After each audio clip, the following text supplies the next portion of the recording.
창세기 백문백답 33번째 시간 퇴적지층의 방사성 동위원소 측정.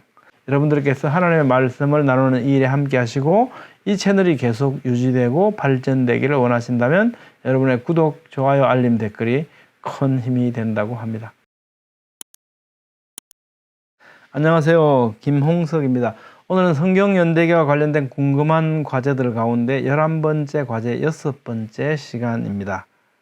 오늘은 퇴적지층에 대한 방사성 동위원소 측정 연대를 살펴보려고 합니다. 방사성 동위원소 측정에 의한 퇴적지층의 나이를 살펴보는 이유는요. 자, 처음에 우리가 성경연대기가 얼마 된다 이렇게 우리가 산정을 했지 않습니까? 그 다음에 방사성 탄소 연대 측정에 알려주는 퇴적지층의 나이, 고생대, 중생대, 신생대 지층의 수많은 화석에 나타나는 연부조직과 DNA, 이거 다 생각해 보니까 어떻습니까? 수천 년 이내라고 하는 것이 훨씬 더 합리적이고 논리적이라고 우리는 이해하게 됐습니다. 근데 그렇다면 이런 현상들은요, 분명히 수천 년의 연대를 의미하는데 지층 나이가 수십억 년 되었다 또는 수억 년 되었다라고 하는 방사성 동위원소 측정치, 이건 그럼 우리가 어떻게 이해해야 하는가라는 숙제가 생기는 거죠. 그걸 오늘 한번 살펴보려고 하는 겁니다. 방사성 동위원소 연대 측정 사례를 한번 살펴볼게요. 이건 그랜드 캐년에 있는 지층들 연대를 측정한 건데요. 방사성 동위원소 측정법을 이용해서요. 이건 이제 미국 마스터북에서 2000년에 발간된 더 지알러지 북에 있는 내용입니다. 존 디 모리스 박사님입니다. 지질학자죠. 이분이 이제 이 사례를 실어줬는데요. 자, 이제 여기 우선 큰 그림을 보면 이게 그랜드 캐년 지층의 위에 상층 부분이지 않습니까? 이게 고생대 지층이고요. 이 밑에 있는 이 부분은 선 캄브리아기 지층입니다. 퇴적 지층이 생기기 전의 지층이라고 생각하면 되죠. 캄브리아 지층은 퇴적 지층 가운데 맨 밑에 지층이 캄브리아 지층이지 않습니까? 그렇거든요. 근데 이제 자, 한번 자세히 살펴볼게요. 위에 있는 이 부분은요, 이 고생대 지층, 여기 위에 있는 시료들을 가지고 방사성 동위원소 연대 측정을 한 내용이고요. 또 밑에 있는 거, 요 밑에 있는 거는요, 요 밑에 있는 부분입니다. 자, 우선 첫 번째로요, 위에 있는 부분, 이걸 가지고 6회의 포타슘 아르곤 모델 연대 측정을 해보니까 1만 년에서 1700만 년이라고 하는 값을 내줍니다. 이게 1000만 년에서 1700만 년이 아니고요. 1만 년에서 1700만 년입니다. 오차 범위가 1700배입니다. 이게 이제 실상이고요. 그 다음에 6번 포타슘 아르곤 모델 연대를 했고, 그 다음에 5번의 리비듐 스트론튬 모델 연대, 그 다음에 한 번에 리비듐 스트론튬 등시성 연대 측정을 했고, 한 번에 납납 등시성 연대 측정. 각각 이제 이게 방사성 동위원소 연대 측정 방법입니다. 그러니까 뭐 하나의 시계로 볼 수 있죠. 그런데 이렇게 해보니까 이 시계마다 너무나 값이 다르더라는 겁니다. 이 시계로 측정하니까요, 뭐 1만 년에서 1700만 년이 나오는데 이 시계로 측정하니까 12억 년, 13억 년이 나와요. 이 시계로 측정하니까 13억 4천만 년이 나옵니다. 근데 다른 시계, 이 시계로 측정하니까 26억 년이래요. 어느 시간이 맞습니까? 어느 연대가 맞습니까? 그 다음에요, 이 밑에 부분은 이게 위에 고생대 지층 뭐 한 3억 년 됐다. 밑에 있는 거 뭡니까? 4억 년, 5억 년 이렇게 됐다는 거거든요. 선 캄브리아 지층이지 않습니까? 그런데 이 밑에 있는 거 보십시오. 밑에 있는 거 보면 위에 있는 이 고생대 지층의 나이는 뭐 13억 년, 26억 년 이렇대요. 그런데 더 깊은 지층의 나이는요, 뭐 7억 년에서 10억 년 이렇습니다. 위에 있는 지층의 나이가 훨씬 더 오래됐다고 얘기해요. 이상하지 않습니까? 이게 방사성 동위원소 연대 측정의 실제 사례입니다. 참 놀랍죠? 그렇습니다.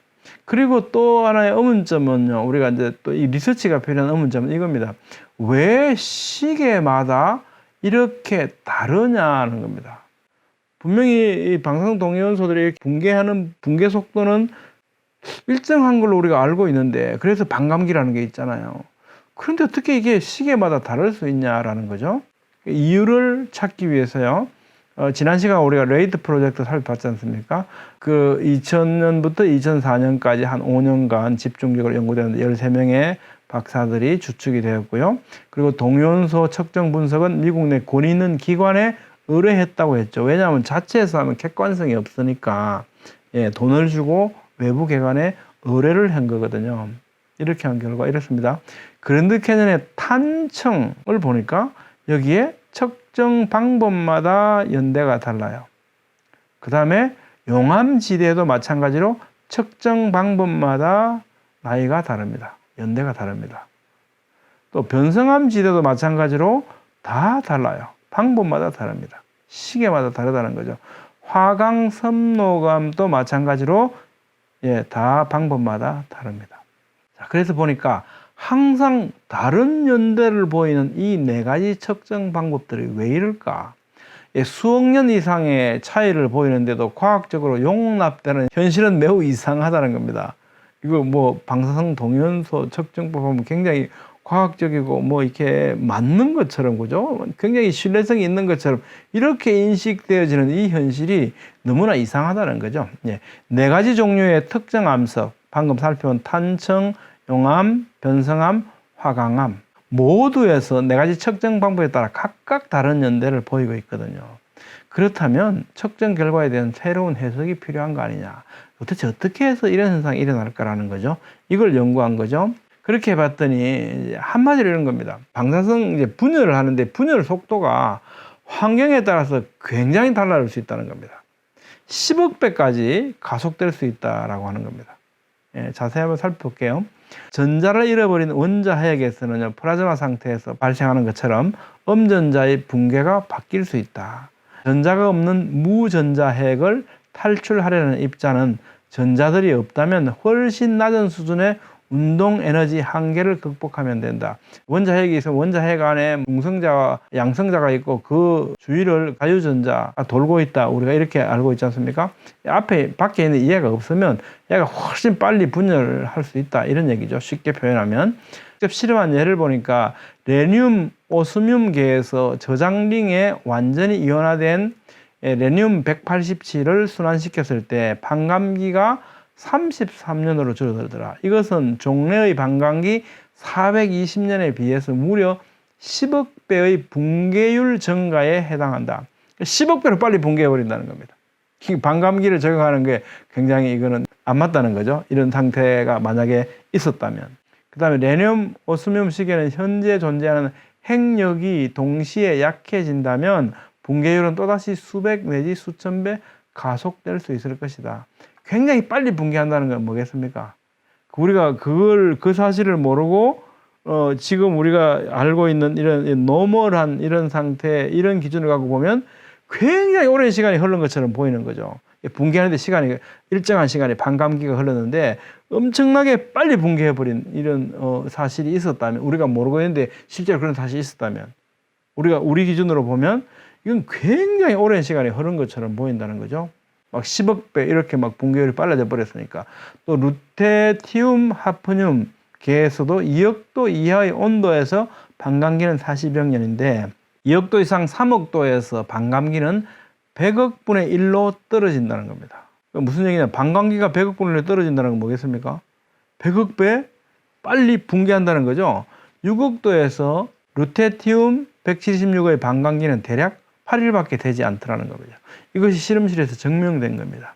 살펴본 결론은요, 방사성 물질들의 붕괴 속도가 항상 일정한 것이 아니라 조건에 따라 붕괴율은 극심하게 달라진다는 것을 입증했습니다. 몇 배까지요? 막 10억 배, 100억 배까지도 빨라진다는 거죠. 방사성 동위원소 연대 측정치들이 방법에 따라 다르게 나타나는 현상은 붕괴 속도가 달라지는 격변적인 환경 변화를 겪었고 그 당시 붕괴율이 가속되어진 결과인 것으로 추측된다는 겁니다. 이거 왜 그렇습니까?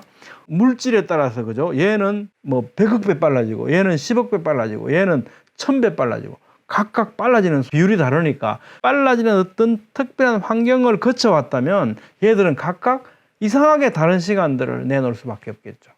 왜? 가속되어지는 그 가속률이 물질마다 다르니까요. 그렇다는 거죠. 그래서 어떤 분들은요, 노아홍수의 대격변 상황은 이런 변화를 초래했을 것이라고 추정하기도 합니다. 2005년 11월 5일 날 레이트 프로젝트 결과 보고의 결론은요. thousands다. 수천 년이다. not billions, 수십억 년 이거 아니다라는 거였습니다. 험프리 박사도 이런 연구 결과를 내놓는데요. 기존에 15억 년 지났다고 알려진 화강암 지르콘에서 상당량의 헬륨이 존재하는 것을 발견합니다. 헬륨이 시간이 지나면서 헬륨이 빠져나가거든요. 헬륨이 빠져나가는 속도를 고려해서 남아있는 양을 계산해 보니까 이건 15억 년 지난 게 아니고 6천 년밖에 안 지났다는 겁니다. 헬륨이 너무나 많이 남아있다는 거죠. 이런 연구 결과도 있습니다. 여러분의 생각은 어떻습니까? 우리는 모든 분야의 모든 지식에 정통할 수는 없지만 확실히 관찰된 현상에 대한 논리적이고 합리적인 추론은 충분히 이해할 수 있죠.